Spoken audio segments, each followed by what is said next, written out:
میرے دوستو، انسان کو کل عقل بھی مل جائے تو پھر بھی اللہ کی حکمت کا وہ احاطہ نہیں کر سکتا۔ رب کریم کو زیادہ پتہ ہے کہ ہمارے لیے کون سی چیز بہتر ہے اور کون سی چیز ہمارے لیے نقصان کا باعث ہے۔ اللہ تبارک و تعالی کی حکمت یہ چاہتی ہے کہ میرے بندے پریشان نہ ہوں۔ رب یہ چاہتا ہے کہ میرے بندے کسی جگہ پہ بھی دقت اور پریشانی کا شکار نہ ہو، تو اللہ تبارک و تعالی نے راہ اعتدال اختیار کرنے کا حکم ارشاد فرمایا کہ تم اعتدال کے رستوں پہ چلو، معتدل زندگی گزارو، افراط و تفریط سے بچو۔ آج جس معاشرے میں ہم وقت گزار رہے ہیں، اس معاشرے میں ہم اس بات کو سمجھنے سے قاصر ہیں کہ اصل ہمارا مسئلہ کیا ہے۔ ہمارا اصل جو مسئلہ ہے اس کی شناخت ہمیں کیسے ہوگی اور ہم پھر اس تک رسائی کس انداز میں حاصل کر پائیں۔ ہم ہمیشہ اپنی آمدن بڑھانے کے چکر میں رہتے ہیں، ایک کام اور شروع کر لیں، پارٹ ٹائم جاب شروع کر لیں، کوئی سائیڈ بزنس اس کا آغاز کر لیں۔ ہماری جو دوڑ لگی ہوئی ہے وہ لگی ہے کام بڑھانے میں، آمدن بڑھانے میں، حالانکہ اسلام ہمیں یہ کہتا ہے کہ تو آمدن بڑھانے کے چکر میں نہ پڑ، اصل بات یہ ہے کہ تو اپنے خرچے کنٹرول کر۔ تنگ انسان وہ نہیں ہوتا جس کی آمدن تھوڑی ہوتی ہے، یہ توجہ کیجیے گا میری بات، یہ قیمتی بات ہے اور گفتگو ساری کا لب لباب ہے۔ تنگ بندہ وہ نہیں ہوتا جس کی آمدن تھوڑی ہوتی ہے، اصل پریشان وہ ہوتا ہے جس کے خرچے زیادہ ہوتے ہیں۔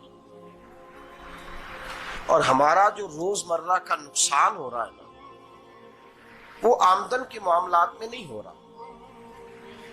بنیادی نقص جو واقعہ ہو رہا ہے وہ یہ ہے کہ ہمارے اخراجات زیادہ ہیں اور وہ اخراجات کسی اور نے نہیں بڑھائے، وہ خرچے ہم نے خود بڑھا لیے ہیں اور اب ہمیں اس کا نقصان بھگتنا پڑ رہا ہے۔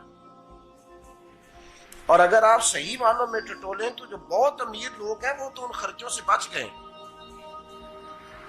میں نے بہت سارے ایسے ختمات میں شرکت کی ہے، میں بہت ساری ایسی جگہوں پہ گیا ہوں کہ جہاں لوگوں نے بڑا مختصر سا ختم دلایا ہے تو ہو گیا ہے ختم۔ ختم کے معاملے میں کب کسی نے پابندی لگائی ہے کہ اس میں 200 آدمی شریک ہوگا تو تب یہ سال ثواب صحیح ہو سکے گا؟ کون کہتا ہے؟ یا شادی کے موقع پر اگر سارے بہن بھائیوں کو نہ بلایا گیا تو میری شادی پایہ تکمیل تک نہیں پہنچے گی، اس میں برکت نہیں ہوگی، یہ کس نے فتویٰ دیا ہے؟ معتدل زندگی کا اسلام حکم دیتا ہے۔ میں پڑھ رہا تھا کہ ایک بہت بڑا صدر ہے، غالباً سوڈان کے صدر کی بات ہو رہی تھی، تو اپنے بیٹے کی بارات لے کے گیا تو 4 لوگ گئے ہیں بارات اور 15 لوگوں کا اس نے اہتمام کیا اپنے گھر میں کھانا کھانے کا، تو کیا شادی ہو گئی کہ رک گئی؟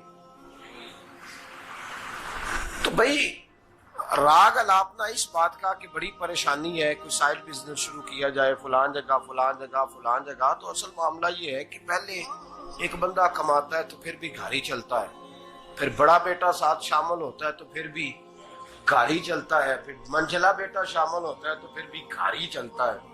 جو رونا دادا جی رویا کرتے تھے کہ بڑی مصیبت ہے، بڑی مشکل ہے، گاؤں میں رہ اکیلے ہوتے تھے اور وہ 5 بچوں کو اور 4 بچیوں کو وہ پالتے تھے، تو جو وہاں پریشانی تھی وہی آج پریشانی شہر میں آ کر پڑھ لکھ کر موٹی تنخواہ لے کر وہی پریشانی ہمیں ہے۔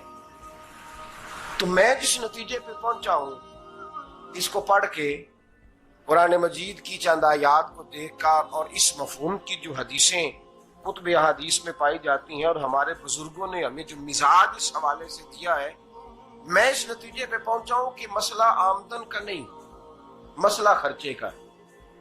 ہمارے خرچے بنیادی طور پر زیادہ، اور اگر پھر ہم زیادہ بوجھ خواتین پہ ڈالتے ہیں کہ وہ مطالبے زیادہ کرتی ہیں، اور اگر آپ مجھ سے پوچھیں تو خواتین کی بھی اگر کسی جگہ کوئی عادت خراب ہوتی ہے تو اس میں اصل کردار اس کا ہوتا ہے جو وہ عادت خراب تو کیوں اپنے گلے سے اتار کے آپ کسی کے گلے میں بات ڈالنے کے چکر میں ہیں؟ وہ خواتین کی طبیعت نہیں ایسی ہے. اصل بات یہ ہے کہ ہم نے عادت ڈالی ہے، ہم نے یہ مزاج ان کو دیا تو ان کا بنا ہے، نہ کیسے بن سکتا. تو اعتدال جب تک زندگی میں نہیں ہوتا، پانی پیاس بجھاتا ہے لیکن ایک گلاس ہی ہو تو پیاس بجھاتا ہے، بالٹی کو منہ کو لگائے گا تو کپڑے بھگو دے گا اس کے. حالانکہ پانی بری چیز کا نام نعمت ہے نا بہت بڑی اللہ کی، لیکن پیالے میں ہی اچھا لگتا ہے.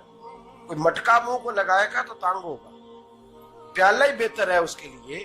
تو میرے دوست، مٹکے سے بھی بعض اوقات کام چل جاتا ہے، لیکن اگر کوئی کہے نہیں مجھے دریا ہی چاہیے تو اس کا تو گھر بہ جائے گا، سارا گھر بہ جائے گا اس کا. ہمیں دریا قابو کرنے کا موڈ بنایا ہوا ہے تو اس سے گھر بہا کرتے ہیں، اس سے گھر بنا نہیں کرتے.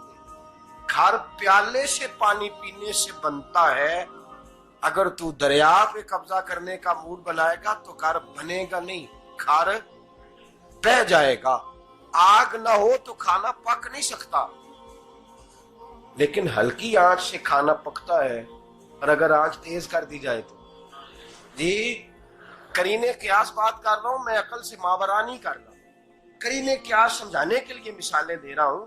ہلکی آنچ پہ کھانا پک جاتا ہے اور آگ تیز ہو تو کھانا جل جاتا ہے. تو کھانا اتنی دیر کھانے کے قابل رہتا ہے جب تک وہ ہلکی آنچ پہ پکتا ہے. تو جتنی مرضی تو کہتا ہے نہیں میرا گزارے نہیں، آگ تیز ہونی چاہیے، تو میاں جل جائے گا، جل جائے گا. ہوا نہ ملے تو سانس نہیں آتی، ٹھیک ہے؟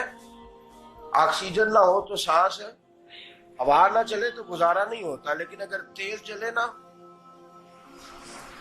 اگر تیز چلے تو آندھی اور طوفان بن جائے تو چھتیں گرا دیتی ہے، جانیں لے لیتی ہے.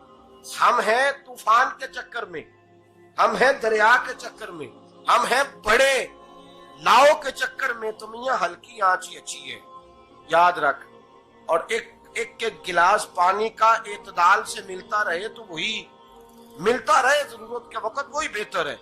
تو پورے دریا پہ قبضہ کرنے کا پروگرام نہ بنا، تانگ ہو جائے گا. اور میرے عزیز یاد رکھ، ہوا سانس لینے کے مطابق ملے تو وہی اچھی ہے، جو سانس بند کرنے پہ آ جائے وہ ہوا اچھی. ہم نے چکر چلا لیا ہے کہ زیادہ پیسہ، راتوں رات پیسہ، لمبا پیسہ، یہ پلاٹ بھی میرا، وہ پلاٹ بھی میرا، گجرا والا بھی، گجرات بھی، لالا موسیٰ کھاری اور پنڈی تک جہاں میں جاؤں میرے نام کی تختیاں لگی ہوئی ہونی چاہیے. اسلام منع